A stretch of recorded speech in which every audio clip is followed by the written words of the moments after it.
آپ کو لگتا ہے کہ ایک پولیٹیکل فگر ہونا ایک زیادہ قربانیوں کا تقاضا کرتا ہے؟ آپ سیاست میں آتے ہیں سارا کچھ چھوڑ کے آتے ہیں. سیاست جو ہے وہ کوئی کاروبار تو ہے نہیں. یہ میرے جیسے لوگ جو کم از کم جنہوں نے سیاست کو کاروبار نہیں بنایا, نہ بنانا ہے نہ ارادہ ہے. آپ کے خیال سے پاکستان کا سب سے بڑا مسئلہ کیا ہے؟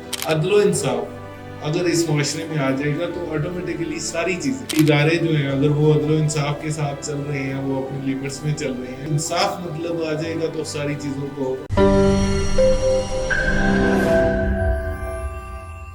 بسم اللہ الرحمن الرحیم. السلام علیکم ناظرین, آپ دیکھ رہے ہیں بی واچ نیوز. آج کے پوڈ کاسٹ میں آپ کو ویلکم کرتے ہیں. یہاں بات ہوگی سیاست کے حقائق اور فیصلوں کے اثرات پر. بے لاگ اور بے خوف گفتگو کے ساتھ میں ہوں آپ کی ہوسٹ نایاب عباسی. آج ہمارے ساتھ موجود ہیں ایک ایسی شخصیت جو ایک سکسیزفل بزنس مین ہونے کے ساتھ ساتھ پولیٹیشین بھی ہیں. تو آئیے اپنی گفتگو کا آغاز کرتے ہیں. السلام علیکم حال صاحب, کیسے ہیں؟ جی وعلیکم السلام. Thank you so much. Thank you so much sir کہ آپ نے ٹائم نکالا, آپ تشریف لائے. سر سب سے پہلے تو آپ بتائیے گا کہ آپ خود بھی ایک پولیٹیشین ہیں, تو ایک نارمل پرسن کی زندگی بھی آپ نے گزاری ہے, اب آپ ایک پبلک فگر ہیں, تو آپ کو لگتا ہے کہ ایک پولیٹیکل فگر ہونا, زیادہ ایک پولیٹیشین ہونا کیا ایک زیادہ قربانیوں کا تقاضا کرتا ہے آپ کے خیال میں؟ جی نایاب, بالکل. ایک نارمل جب آپ بزنس مین ہوتے ہیں یا ایک کامن پرسن کے طور پہ ہے, تو آپ کی اوبلیگیشنز بہت تھوڑی ہوتی ہیں. آپ کا اپنی فیملی یا اپنے دوست احباب یا اپنے رشتے داروں تک رہتے ہیں. لیکن جب آپ سیاست میں آتے ہیں تو آپ اپنا سارا کچھ چھوڑ کے آتے ہیں.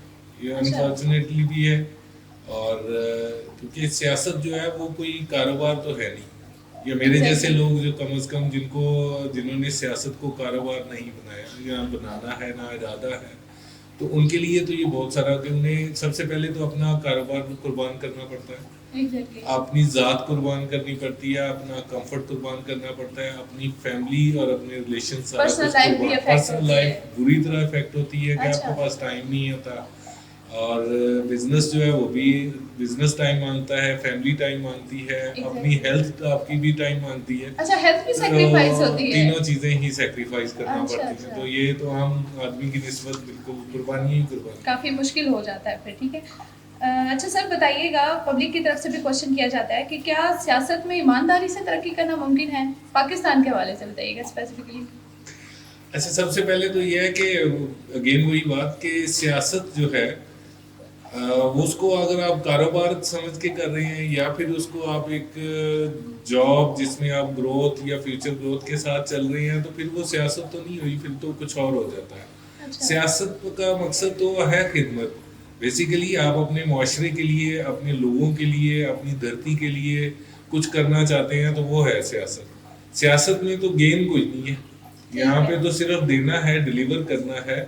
تو یہاں پہ ترقی یا تنزلی کا تو سوال ہی نہیں پیدا ہوتا. مقصد تو یہ ہے کہ آپ جس نظریے کے ساتھ اٹیچ ہوتے ہیں اس نظریے کے لیے آپ جو بھی ایفرٹ کر سکتے ہیں, اور اس کا رزلٹ بعض دفعہ پاکستان کے حوالے سے آپ نے اسپیشلی کہا ہے, تو ہو سکتا ہے کہ آپ مطلب جو اس وقت کوئی بھی ہمارے یہاں انفارچونیٹلی کوئی نہ کوئی جماعت جو ہے, اور اسپیشلی اس وقت پاکستان تحریک انصاف جو ہماری جماعت ہے, اس کے اوپر جتنی سختیاں یا جتنا برا ٹائم, جتنی فستائیت کے ساتھ اس کو پریشرائز کر کے دبایا جا رہا ہے, ختم کیا جا رہا ہے, تو ایسے تو یہاں پہ ترقی والا سوال تو پیدا نہیں ہوتا. اتنی ساری چیزیں مل کے جب امپوز کر رہی تھی ابھی تک, تو پھر اس حساب سے جماعت کو ختم ہو جانا چاہیے تھا.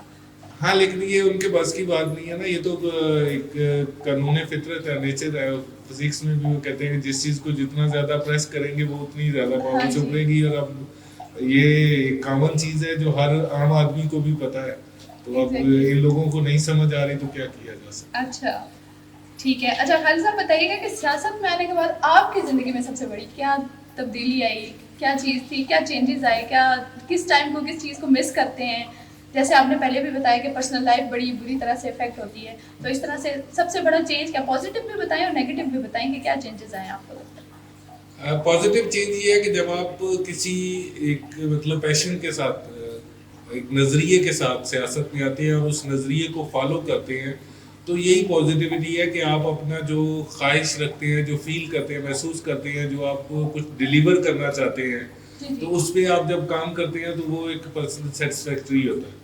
وہ ضروری نہیں ہے کہ اینڈ رزلٹ, وہ کہتے ہیں کہ سارا مزہ جو ہے نا وہ سفر کا ہی ہوتا ہے, منزل کا جو بس نام ہی رہ جاتا ہے. بالکل. تو یہی ہے کہ آپ جس نظریے کے لیے جس خواہش کو جس پیشن کو اس کو فالو کر رہے ہیں اس کے لیے ایفرٹ کر رہے ہیں وہی سارا اصول ہے. تو وہی پازیٹیوٹی ہے. باقی نیگیٹو امپیکٹس میں سے اگر آپ کہتے ہیں تو یہ مس کرتا ہوں. ہاں وہ جو پہلے میں بزنس مین کے طور پہ تھا, دنیا گھومتا تھا, ڈفرینٹ بزنس نیچر بھی ایسی تھی, کنٹری ٹو کنٹری ورک کر رہا ہوں, پھر فیملی ٹائم ہوتا تھا, فیملی کو ٹائم دیتا تھا. اپنے کچھ میرے جو بچپن سے دوست ہیں آج بھی میں ان کے ساتھ فل ٹائم رابطے میں ہوں, ان کے ساتھ ہم اپنا ایک لیئر ٹائم گزارتے تھے. تو وہ اب وقت نکالنا مشکل. اب تو کیا فیملی کے لیے بھی ٹائم نہیں ہے, بزنس کے لیے بھی ٹائم نہیں ہے, وہ معاملات بھی بس ایسے ہی چل رہے ہیں. صحیح. اچھا خالد صاحب بتائیے گا, آپ کے خیال سے پاکستان کا سب سے بڑا مسئلہ کیا ہے؟ پاکستان تو بڑے مشکل مسائل میں مشکلات میں گھرا ہوا ہے, لیکن آپ کے خیال میں سب سے بڑا مسئلہ اور اس کا حل بھی بتائیے گا کہ آپ کیا کنسیڈر کرتے ہیں. میں بھی پاکستانی ہوں, آپ بھی پاکستانی ہیں, اور الحمدللہ محب وطن پاکستانی ہیں, اس دھرتی سے بہت پیار کرنے والے لوگ ہیں. لیکن حقیقت یہ ہے کہ پاکستان کا ایک مسئلہ تو نہیں ہے, یہاں پہ تو مسائل ہی مسائل ہیں. جس طرف آپ نظر دوڑاتے ہیں اسی طرف ہی مسائل ہیں, اور ہر طرف ہمیں بہتری لانے کی بہت اشد ضرورت ہے. جس کو دیکھیں گے وہی سب سے بڑا مسئلہ لگتا ہے. لیکن کسی معاشرے کے لیے جو سب سے موسٹ امپورٹنٹ آپ کہیں گے تو وہ ہے عدل و انصاف. جہاں پہ عدل و انصاف ہوگا تو وہ ساری چیزیں اس سے جڑی ہوتی ہیں. کسی نے نبی پاک صلی اللہ علیہ وسلم سے پوچھا تھا کہ مطلب میرے پاس بہت سارے گناہ ہیں, تو کون سا ایسا گناہ ہے جو میں ایک گناہ کو چھوڑ سکتا ہوں, تو میں کون سا ایسا گناہ ہے جو اس کو چھوڑ دوں. تو نبی پاک صلی اللہ علیہ وسلم نے اس کو جو نصیحت کی تھی وہ کی تھی کہ اچھا جھوٹ سب سے پہلے آپ, سارے ہی گناہ ہیں اور سارے ہی چھوڑنے ضروری ہیں, تو سب سے پہلے آپ جھوٹ بولنا چھوڑ دیں. وہ جھوٹ بولنے کے ساتھ نبی صلی اللہ علیہ وسلم نے ایک اور بھی حوالہ دیا کہ میرا امتی جو ہے وہ ہر طرح کا گناہ کرے گا, سب کرے, لیکن وہ جھوٹ نہیں بولے گا. تو جب آپ جھوٹ نہیں بولیں گے تو وہ سارے آٹومیٹکلی اسٹیپ بائی اسٹیپ چیزیں جو ہے وہ سارٹ آؤٹ ہوتی جائیں گی, آپ ساروں سے پاک ہوتے جائیں گے. اسی طرح عدل و انصاف اگر اس معاشرے میں آ جائے گا تو آٹومیٹکلی ساری چیزیں آپ دیکھیں گے کہ ادارے جو ہیں اگر وہ عدل و انصاف کے ساتھ چل رہے ہیں, وہ اپنی لیمٹس میں چل رہے ہیں.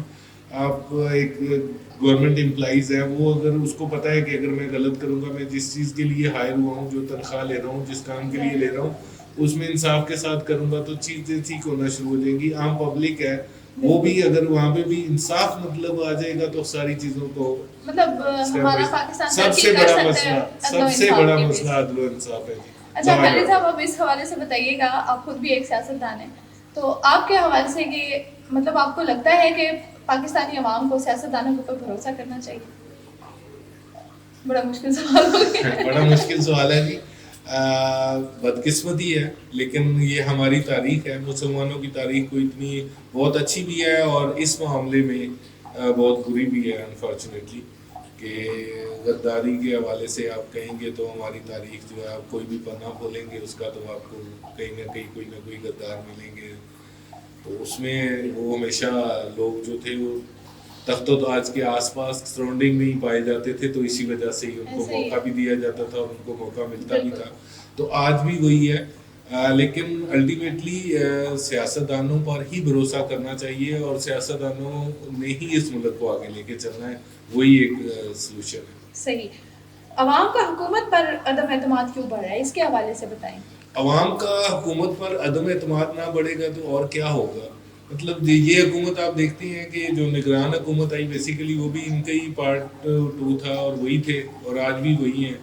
تو جس طریقے سے آئے ہیں وہ بھی آپ کو پتہ ہے, ساری دنیا کو پتہ ہے, پورے پاکستان کو بھی پتہ ہے. لیکن یہ آئے تھے میجرلی عام پبلک کو لے کے دیکھیں گے تو پبلک کے سامنے کہ مہنگائی کو ختم کرنے کے لیے خان صاحب کی حکومت کو گرایا گیا تھا, کہ اس بات پہ عدم اعتماد لیا گیا تھا کہ مہنگائی بہت ہو گئی. حالانکہ اس وقت کووڈ دور سے نکلے تھے پوری دنیا, اور آج آپ دیکھتے ہیں تو وہ کہاں پہ ہیں. اور اس میں صرف یہی نہیں کہ مہنگائی جو ہے وہ 10 گنا زیادہ بڑھ گئی ہے, بلکہ باقی معاملات میں, اور اسپیشلی وہی بات جو عدل و انصاف کی بات کر رہے ہیں, لا اینڈ آرڈر کی بات کر رہے ہیں, اس کا جو بیڑا غرق ہوا ہے وہ تو کہیں پہ ہے ہی نہیں. تو مہنگائی بھی ہے تو اس میں پھر عوام عدم اعتماد ہی بڑھے گا, اور کیا بڑھے گا. خالی جو کمپین چلا رہے ہیں یا 12 صفحے اور 60 صفحوں کے اشتہارات دے رہے ہیں, مختلف ہر جگہ پہ, ایون قبرستان جنازہ گاہوں پر بھی فوٹو لگا رہے ہیں, تو اس سے تو اعتماد نہیں بڑھے گا. اعتماد تو پریکٹیکلی ریزلٹس کے ساتھ ہی بڑھے گا. ایسا ہی ہے بالکل. اچھا, کیا پاکستان میں سیاست کا مطلب صرف اقتدار حاصل کرنا رہ گیا؟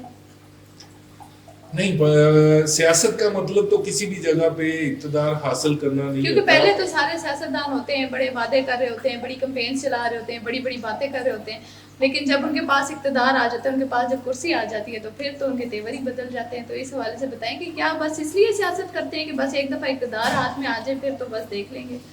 جو نیا بات یہ ہے کہ اقتدار لینا ہی سیاست کا مقصد اور مطلب تو بالکل نہیں ہوتا. لیکن اگر ہم جو کرنٹ سینیریو ہے یا مینڈیٹ چور جن کو دیکھتے ہیں حکومت میں آئے ہوئے ہیں، تو ان کا مقصد تو بڑا کلیئر ہے کہ ان کا مقصد تو صرف اقتدار لینا ہی ہے، باقی چیزیں تو ان کے کہیں بھی آتی نہیں ہیں. اچھا، کیا پاکستان میں سیاست ایک عام آدمی کے لیے ممکن ہے؟ دیکھیں جی، عام آدمی، میں خود آپ کے سامنے بیٹھا ہوں، ایک عام آدمی ہوں، اور پاکستان تحریک انصاف عمران خان صاحب کا جو تبدیلی کا نعرہ تھا اس کا سب سے بڑا ثبوت تو ہم خود ہی ہیں، اور میرے جیسے بہت سارے اور لوگ ہیں کہ جو عام لوگ تھے، جن کا کوئی بیک گراؤنڈ جو ہے وہ سیاسی نہیں تھا، کوئی آباء و اجداد سیاست میں نہیں تھے. اچھا، آپ کہنا چاہ رہے ہیں کہ عمران خان صاحب نے نئے لوگوں کو موقع عمران دیا، خان صاحب نے نئے لوگوں کو، عام لوگوں کو سیاست میں عام شہری کے لیے سیاست میں انوالو انوالو ہونا تو آسان کر ابھی دیا. یہ کرنٹ سینیریو میں یہ سیرا جو ہے وہ بہت سارے اور کاموں کے ساتھ ہمارے عمران خان صاحب کے سر جاتا ہے کہ انہوں نے عام لوگوں کو سیاست سے ریلیونٹ بھی کیا، اس کلاس کو جو سیاست کے بارے میں بات کرنا بھی پسند نہیں کرتی تھی اس کو بھی ریلیونٹ کیا، اور عام آدمی کو اٹھا کے وہ سیاست میں لے کے بھی آئے. اور جو دوسری سائڈ ہے، جو کرنٹ سینیریو دیکھتے ہیں جو کچھ ہو رہا ہے، اس میں ویسے عام آدمی کے لیے سیاست کرنا واقعی مشکل کا. اچھا خالد صاحب، آپ کے خیال میں میڈیا جو ہے وہ عوام کی رائے، عوام کے خیالات کو بدل سکتا ہے، کوئی رول پلے کر سکتا ہے؟ دیکھیں جی، میڈیا اب پھر اگین وہی ہماری سچویشنز ہی ایسی آ چکی ہیں کہ ہر ادارہ وہ جو ہے نا وہ خراب ہو چکا ہے، تنزلی کا شکار ہے. تو اس میں میڈیا بھی آتا ہے کہ جس طرح سے کنٹرول میڈیا ہے، اور وہ ایک مخصوص جو ان کو بیانیہ دیا جاتا ہے وہی چلا رہے ہیں، اور جو بات بتائی جاتی ہے وہی چلا رہے ہیں. اور وہاں پہ تو جب صحافت ایسی ہوگی تو وہ تو کچھ نہیں کر پائے گی، کیونکہ عام آدمی کو بھی پتہ ہے کہ اس وقت صحافت کیا کر رہی ہے. لیکن میڈیا بہرحال ایک رائے بنا سکتا ہے، سوشل میڈیا نے بنائی بھی ہے، بناتی بھی ہے، پازیٹیو رول پلے کرے، اور حقیقت میں ایک چیزوں کو جن کو پروموٹ کرنا چاہیے ان کو پروموٹ کرے تو اس سے بیانیہ بنتا بھی ہے. اور ابھی ہم دیکھ رہے ہیں کہ یہ جو کنٹرول میڈیا ہے وہ جو بیانیہ بنا رہا ہے وہ نہیں بن رہا، لیکن جو عام پبلک، عام سوشل میڈیا جو بیانیہ بنا رہا ہے وہ بن بھی رہا ہے، اور وہ بک بھی رہا ہے، اور وہ چل بھی رہا ہے. تو اس میں کیا ڈفرینس ہے کہ مطلب ایسا کیوں ہو رہا ہے کہ سوشل میڈیا پہ جو بیانیہ ہے، اویئرنیس، عام آدمی میں اب اویئرنیس آ چکی ہے. اس میں ریزن جو ہے وہ عمران خان صاحب کا دیا ہوا شعور بھی ہے، سوشل میڈیا کا بہت زیادہ استعمال اور ایکسیس بھی ہے، اور عام آدمی تک ایک ہر بات جو ہے وہ پل بھر میں پہنچ بھی رہی ہے. پہلے جو باتیں کی ایکسیس ہے سوشل میڈیا تک، اور وہ آگے شیئر بھی کر رہا ہے، ہر بندے کی ہر بات تک ایکسیس ہو گئی ہے، تو وہ اس وجہ سے اب وہ لوگوں کے ہاتھ میں چیزیں چلی گئی. ٹھیک ہے خالد صاحب، بہت اچھا لگا آپ سے بات کر کے، بہت شکریہ آپ تشریف لے کے آئے. ناظرین، نیکسٹ ایپیسوڈ میں ایک اور نئے پروگرام کے ساتھ، کسی نئی شخصیت کے ساتھ، کسی نئے ٹاپک کے ساتھ حاضر ہوں گے. ابھی تک کے لیے نیابو باسی کو اجازت دیجیے. اللہ حافظ.